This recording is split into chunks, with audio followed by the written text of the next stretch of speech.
टनमल के दारुल-उलूम जामियात उल हुदा में दस्तारबंदी तकरीब का एहतमाम किया गया। तकरीब के दौरान कुरान हिफ्ज करने वाले 2 हुफ्फाज को पगड़ी पहनाकर एजाज किया गया।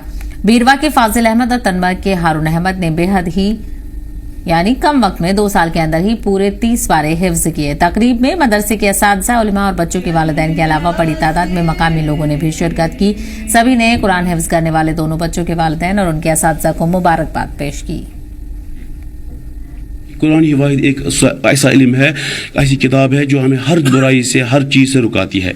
तो अल्लाह पाक का जो है करम है, एहसान है कि हमें जो इस साल के अंदर तकरीबन तीसरी मजलिस यह है कि इस साल के अंदर 4 बच्चों ने कलाम अल्लाह हिफ्ज़ किया और इससे पहले भी पिछले साल भी तकरीबन 2 बच्चों ने हिफ्ज़ किया, मुकम्मल किया। और आइंदा भी जो है इंशाअल्लाह इसी तरह ये सिलसिला चलता रहेगा क़यामत की सुबह तक, हम रहे या न रहे लेकिन ये सिलसिला चलता रहेगा। और मैं इस मौके पर तमाम वालिदैन को ये जो है पैगाम देना चाहता हूँ कि इससे जो है हम कुछ हासिल करें, हम भी अपने बच्चों को कुरान की तालीम से कुरान पढ़े, कुरान में हाफिज हो जाए।